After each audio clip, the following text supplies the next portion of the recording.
Koi Mbokango Mokengeli Léopard.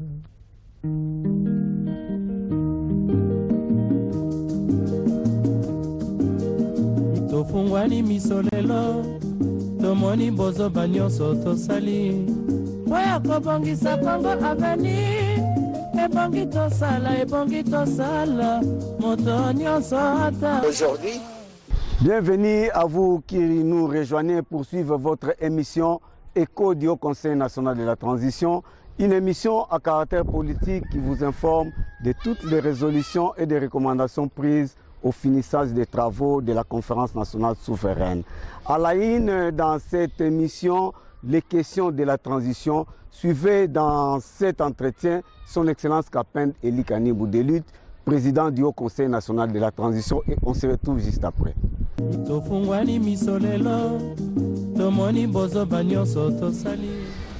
Bonjour Monsieur le Président. Bonjour.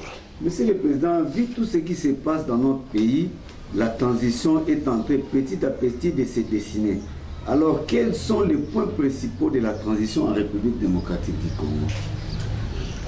Merci beaucoup. Je pense que la transition a été une décision prise par les Congolais depuis 1990, qui ont réussi et qui ont accompli le devoir que le monde a choisi de changer la formule de gouvernance. Alors, la première proposition de la transition, nous allons présenter la charte de la transition à la nation congolaise. Deuxième, nous aurons à informer la nouvelle constitution, la République. La troisième, nous aurons à mettre sur le point de départ ce qui est les lois de la gouvernance. Monsieur le Président, la plupart des acteurs politiques ont peur de la transition. Alors, quel sera leur statut ou le statut des anciens dirigeants sortant des institutions après l'installation de la transition? Bon, oui, parce que quand il y a la première préoccupation qui vient nouvellement naître, tout le monde se préoccupe de savoir quelle sera sa démarche. Mais après l'installation, parce que tout le monde sera très content, mais pas. Il y aura aussi des réclamations. Je vous dirai la vérité que c'est la peur pour rien et c'est le retard pour rien pour le peuple congolais. Il n'y aura pas parce que nous avons une constitution qui ne réserve aucune place à un chômeur. Il n'y aura pas. Tout le monde doit travailler, y compris les enfants des écoles doivent travailler. Ce qui veut dire que toutes les institutions telles que vous les voyez seront permanentes. Il y aura quelques petites modifications seulement des classes. Ce qui veut dire que il y aura celles qui peuvent se déplacer de la première classe en deuxième, de deuxième en troisième, de troisième en quatrième.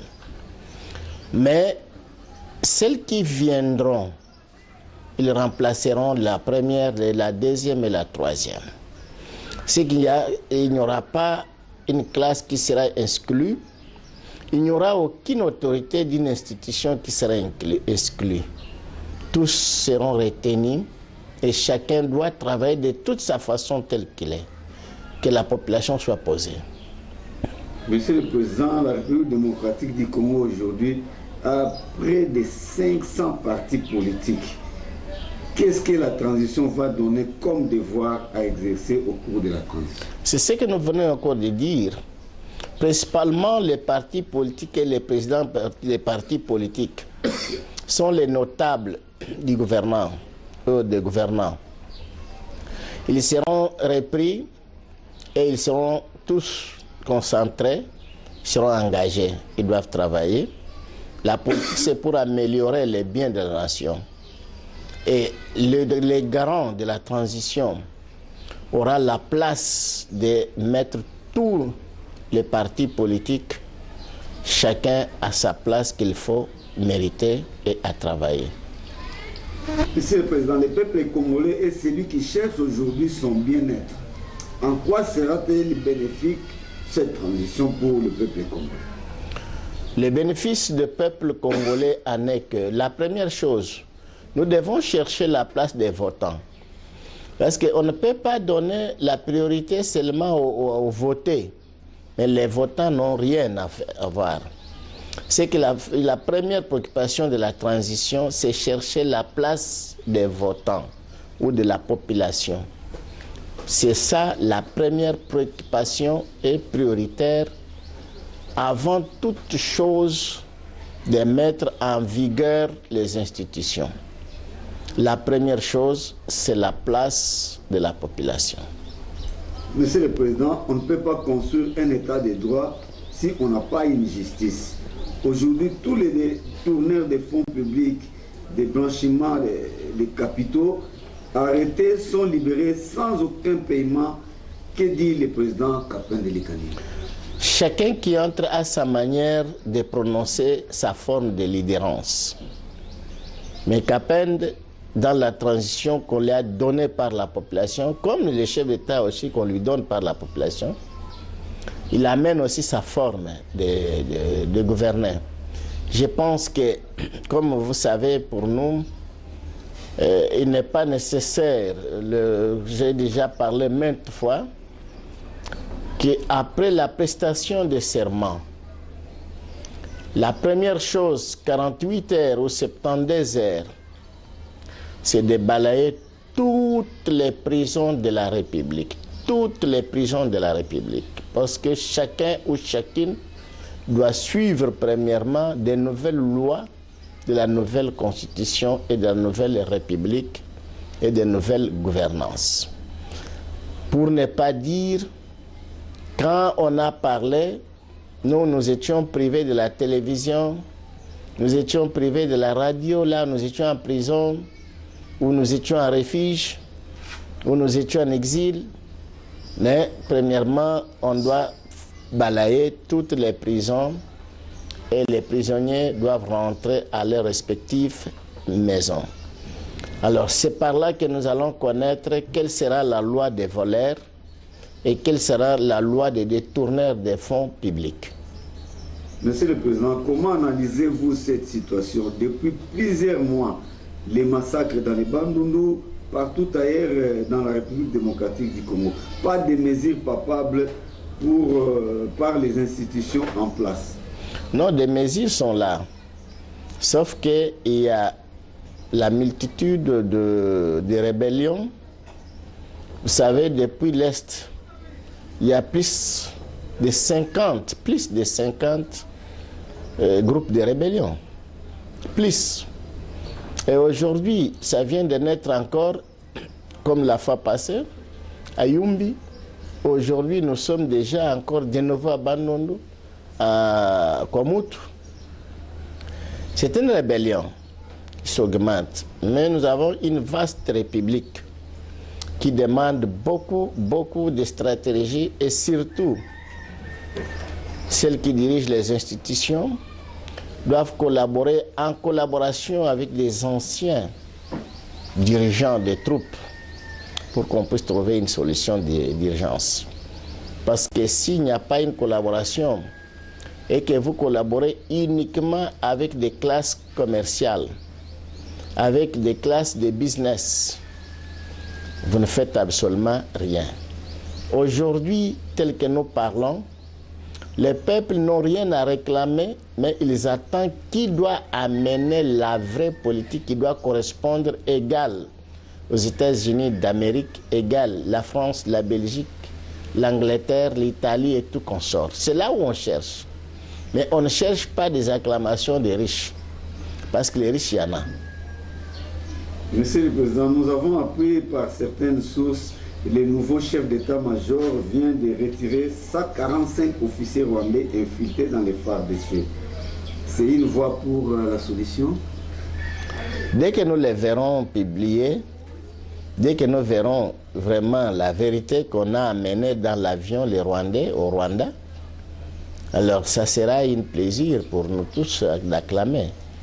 Mais si nous attendons par les Rwandais, je vois qu'il n'y a aucune nécessité de prendre en considération. Monsieur le Président, phénomène Koulouna, les jeunes n'ont plus peur de tuer ou de s'en-tuer. Votre analyse pour ce dossier de Koulouna en République démocratique du Congo? Les Koulouna, ils ont commencé dans plusieurs pays, en commençant premièrement par le Brésil. C'est là où ça a commencé, et ça descendait plus à peu dans des pays d'Africains. Même en Angola, il y en avait ça. Alors, c'était un mouvement de la rébellion. Quand ça a commencé, la jeunesse de libération d'Afrique, c'était en Tanzanie.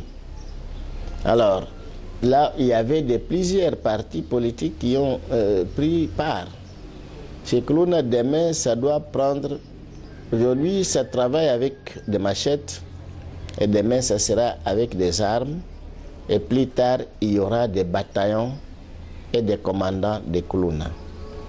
Soit qu'ils soient des mercenaires, soit qu'ils seront des militaires à guerre, mais ce qui veut dire que les institutions crédibles de la République prendront des mesures pour avoir maintenant tranquillisé cette rébellion. Monsieur le Président, le général militaire a été confirmé président de la transition au Tchad pour 2 ans et il sera candidat à sa propre succession pour les futures élections. Cela va se passer même chez nous en RDC? Premièrement, nous commençons au Tchad. Ce n'est pas une nouvelle aux Tchadiens. Je pense que le père du président de la transition, il fut de même caractère. Quand il a délogé son collègue Issé Nabré, alors on lui a donné aussi la transition de 2 ans.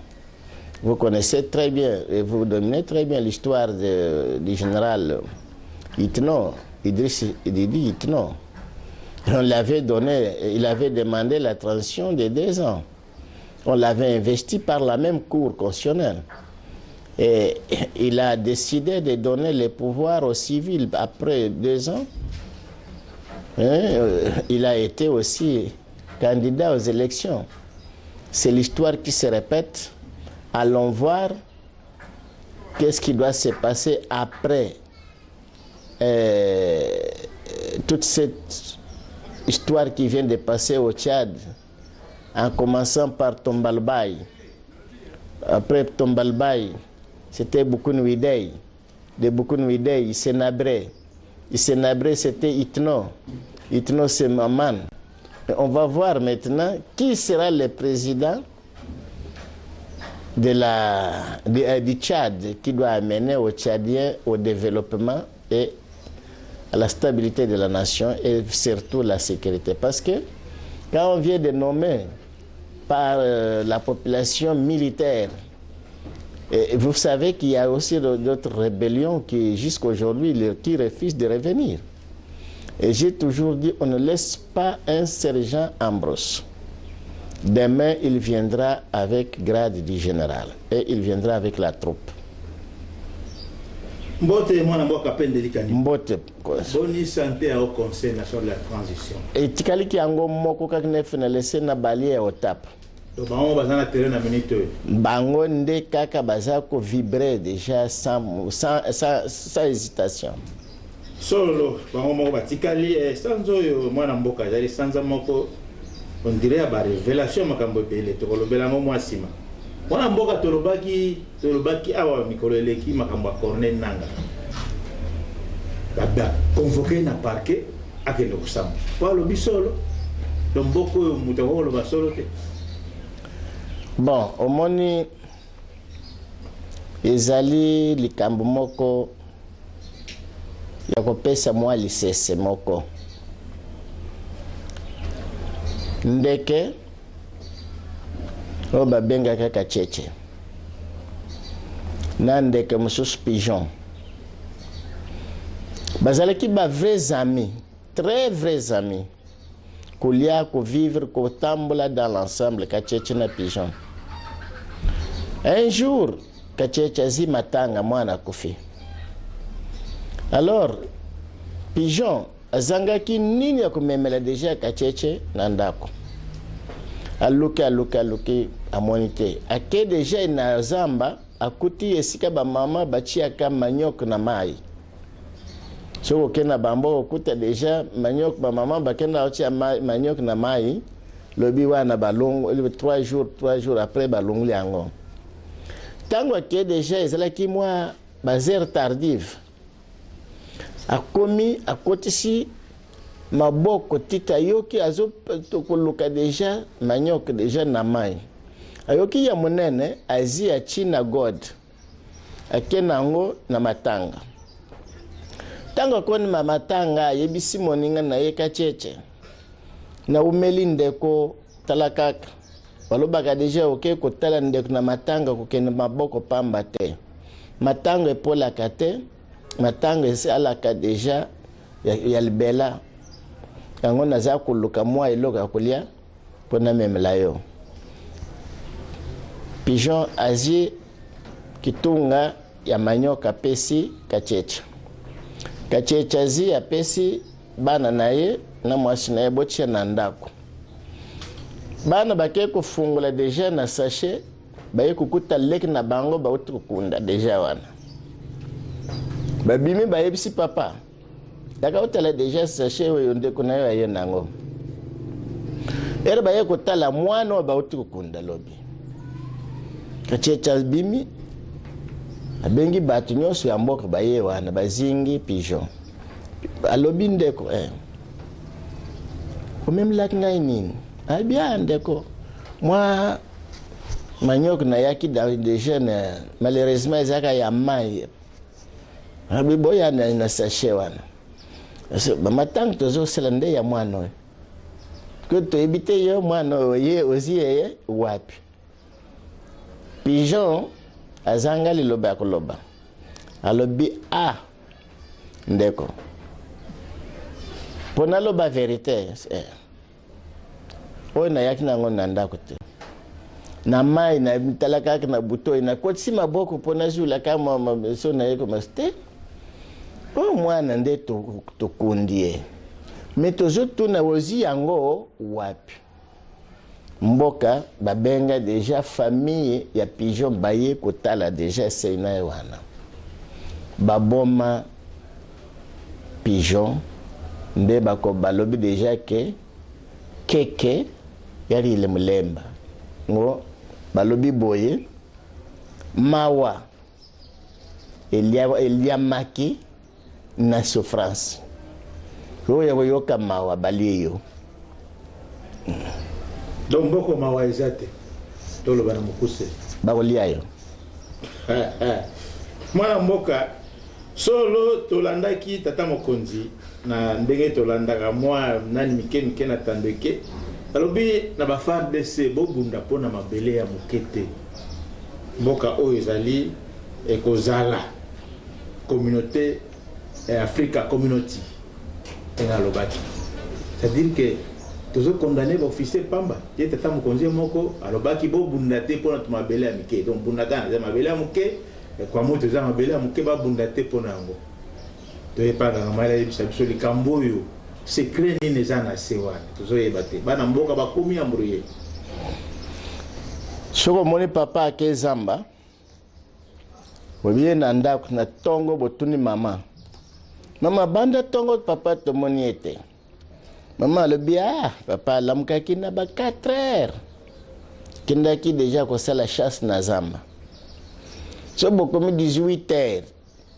Bayoki na zamba bazoko likokengela bana na mboka kukanisa teke papa abomi nyama.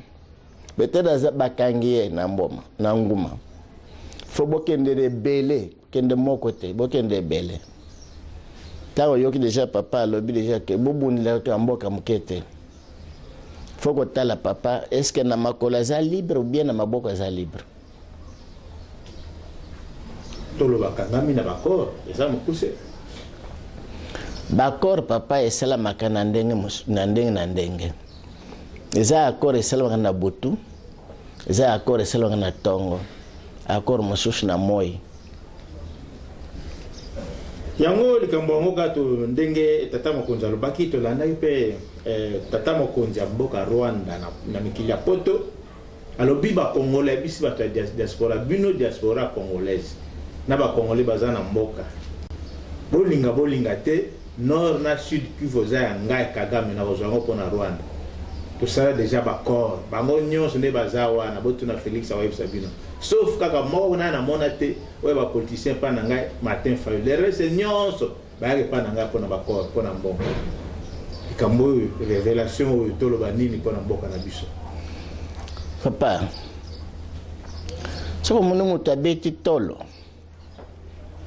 ke tokende deja na nini na Kikwit bobanga te toke Kikwit sika aza na famille kuna na Kikwit nesika kokomela Kagame aza ti na Mozambique lobi namonaki deja na Mozambique na TV5 Monde ba Mozambicaine basi ebele bazoyemba balobi Kagame na Barwande bovanda libela bovanda na libela na Mozambique zamba sunga bina bakisila bina encore 100 ans nalobaki bato ya mkilo baza na chance baza mibale Kagame na Mobutu bapesa bango 100 ans mais Mobutu asali 32 ans etikali 68 ans Kagame tant bapesi lobby 100 ans nayebi déjà que ti oyebi de tozana 2022 plus 100 ans alors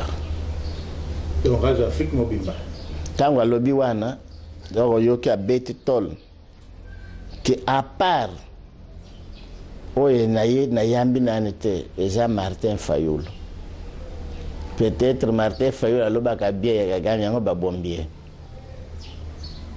Mais sikoyo tanto na déclaration ya Kagame président Rwanda boy manamboka na biso Kongo tozana mokonzi ya transition mwana mboka pende likanimba avandi kaka bo de tayo wakama te Kagame aganga lokola chako azokanga Kagame aza mwana aza leki ya papa Kapenda tozali Congo Rwanda Burundi na Burundi ezali ngurisi za kuna na Rwanda Kagame na Congo eza Félix Kapenda lingo remplacer siko tango mwana zo matela papa la likolo azolo papa tika kaka mwana matela okay. Bana baza misato bazo bunda oyoki deja ke bango nyonso bayaka epa na ngai yaya la bango yaya na bango bayaka kuna bazo bunda te ce qui veut dire photo ye ba déjà tant bakenda kuna bosenga mongo pa grand frère po ya ken nango na classe mais tango siko déjà papa ko yaye moko utina bilanga yo sika vanda kana zamba kuna tanga ko ya nana ufutla bana na classe bango nyonso na yaya na balek makambo eza minene mboko Kongo mwana mboka bayemba yango ata Franco bayemba yango makambo ezali munene zela bayemba yango après ese plesaka bato wana mboka so za muke balobi ezo konda bato basuspecte soit sida soit vanine ebele esoko za munene ezo sepela ngana za munene bato bazolibanda komponi nazo lia mingi mais nazo konda kaka fona za munene papa ezaka richesse wana mboka tolandi na information tata mokonzi ya chef d'état-major akala ozare asali susuni bino bo remplacer mususu bokangi wana za likambo ezali bombani po milinge mapamba te chef d'état-major ya kala ya République du Congo wana mboka papa oyebi ata nzete ba remplacer yango soki nzete ekoli mingi ekauki au moment déjà que baluki déjà mosusu po ya koremplacer ye mbala babimisi ke ake déjà na mboka mosusu te bapesi ye retraite akoli moya kokima déjà ti na Bunagana eza te akoli tango batie na réserve ya bamilitaire ya baofficier na nini na conseil de guerre donc eza kokangama te toloba eza kokangama te soki bapesi moto pension eza kokangama te.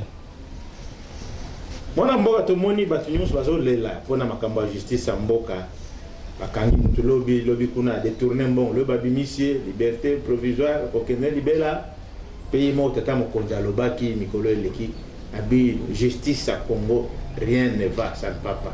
Mais ye moko auti konome ba magistrat toloba siko ezani bazoko sa biso to comme quoi bana mike bino mo bonome magistrat be balo ko bi justice malamu te finalement ezani différence ezali entre Kombo Justin na justice non eza juste ezali moto justice eza ndako Justin eza Kombo. Est-ce que déjà faut toyeba na Congo toza na Justin ou bien toza na juste ou bien na justice? Eta bafundi moto lelo akena justice. Justice ezali Kombo ya moto. Justice nde ezali bafundi Justin apena bafundi Justin et pas ya juste bakena justice. Mais ce qu'on a na kosambisa ye justice ça me c'est Justin et ce qui a juste à libérer faut juge azala wana est-ce que juge bazali juge mo tata mokonzi anoma ki ba tu vas check ba juge ya mabe na mboka c'est ba yoka na Justin mwana mboka te komi alikambo yo ya livre oyo eza likambo munene oyo papa Simon Kimbangu alobaki sima na nga mutu moko koya na livre lelo toki mwana mboka kapende ikanimbo ayena livre ayo ni faut que ne mokili mobimba ezali livre yango papa Simon Kimbangu alobaki to oyo eza mosusu bon liboso kapende na papa Simon Kimbangu bolobi baza ba cousin Amusuni, baza ba cousin direct. Yami balé, baonyos baza na missionnaire, baza ba missionnaire. Ya lola na mkili. Ezaka kandenge boyoka ki déjà ya Jésus-Christ na Jean-Baptiste. Jésus na Jean-Baptiste baza ba cousin. Oui. Après, ayaki aliboso ezaki Jean-Baptiste. Mais Jean-Baptiste alobaki ngana ye ku bon senzela. Mais oya ezo ya simananga. Bon, ce n'est pas veut dire que Jésus a bêti tol parce que Baptiste a commis déjà cantonnier. Et au bon senzela a été. Voilà. Simon Kimbangu alobi ngai na ye na livre te. Mais oya ezo ya na simananga za ya na livre. Nous sommes à 4. Ce n'est pas veut dire que tant papa rappelle à Botami, dès que Ayoki Matei Wana, dès que a commis à bande comme un livre. Maintenant, ce qu'a commis livre, il faut baser l'ensemble de Simon Kimbangu. Il y a déjà comme nin. Mais tant que l'obaki c'est akoya, ce qui veut dire que Simon a mon livre Wana. A mon yango. Mais ce n'est pas veut dire comme dans l'ensemble. Mais si moi, moi, déjà, je comme livre, je vais la papa kapendo à mon yango. Je vais batanga, ce qui veut dire que naïa est bien. Et ça, il y a vrai. Il y a le baki. Ce n'est pas que comme il y a un livre, un joli site. Ou bien comme il y a un déjà dans la prison à Kasongo.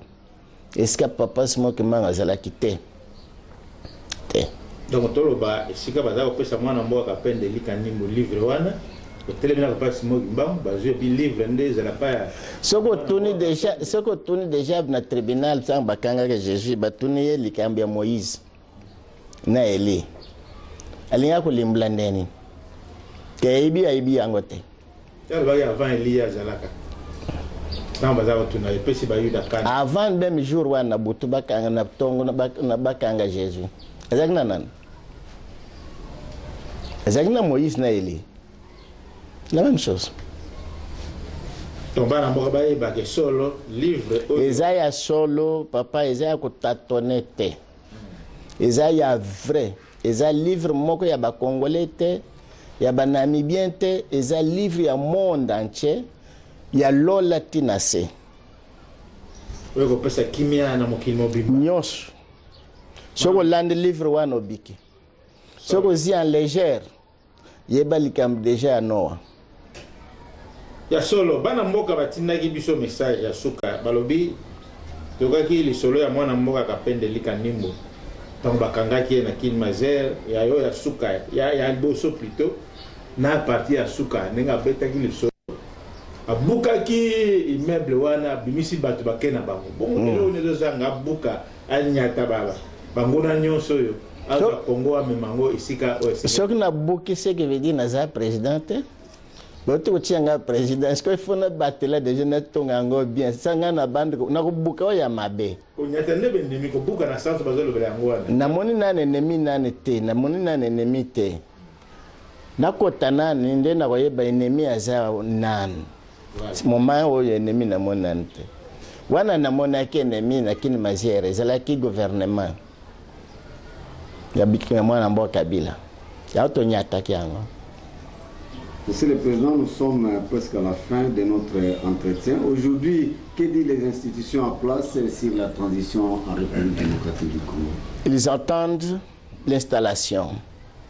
Aujourd'hui, chaque personne, qu'elle soit dans des institutions, il est calme pour le respect et de respecter le numéro 1 de la République. Mais dans l'intérieur de sa réalité, avec toute sa famille, ils attendent la transition du président Kapende Likanimbo. Monsieur le Président, un mot d'apaisement pour ce peuple. Nous appelons le peuple congolais d'être très tranquille. C'est la 3e fois que nous répétons. La réalité de la transition vous arrive dans peu de temps. Les travaux sont en cours et des réalités seront déjà proclamées. Je vous remercie.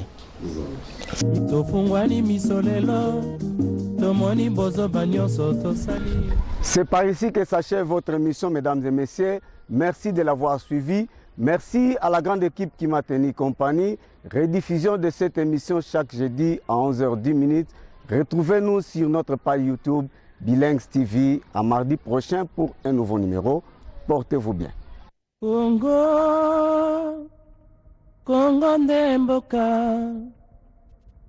ngo mokenge